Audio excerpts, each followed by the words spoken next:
Dr. Bear, from your experience, what are the different treatment options for warts?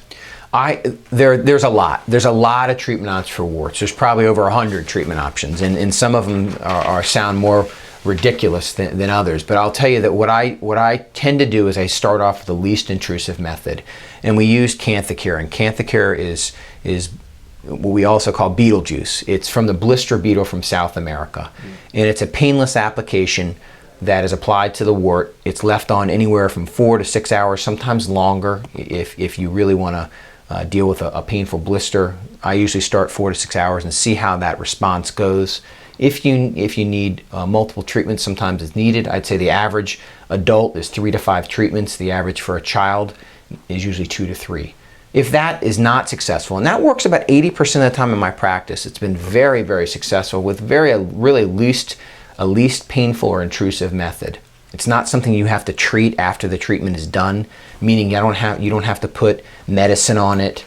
It's not something you're limited with your activities, your athletics. You can go about and swim, jump, run, do whatever you want. It's not something you have to avoid.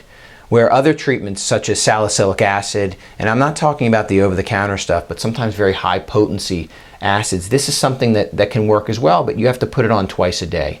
So there's a lot of patient compliance with regards to the high potency acids. And they vary. You have to usually have a compounding special pharmacist develop this acid. We do have liquid nitrogen here in the office that works very well as well, but what that's trying to do is that's creating a little frostbite injury, trying to kill the wart virus in that fashion and form, and it hurts. So that to me is I put that in the back pocket to try the least intrusive methods. Most of my patients do not want to be hurt, so cutting out a wart in either cauterizing or lasering it is something that I try to save as a last option.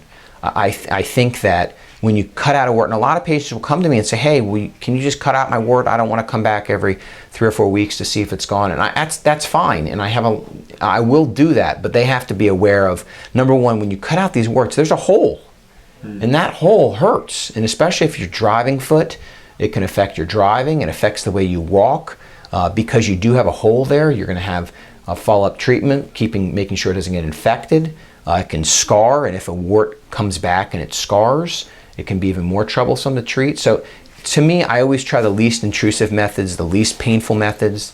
There's other prescription treatments as well. One is called Verigen that we use here. There's Aldera. There's a lot of different treatment options with regards to warts, and you just try to start least intrusive and then progress from there depending on how the success is going. So it sounds like you have a whole host of options before just jumping right into the liquid. There really is, and I'm just touching on really the major ones. There's a lot of others as well.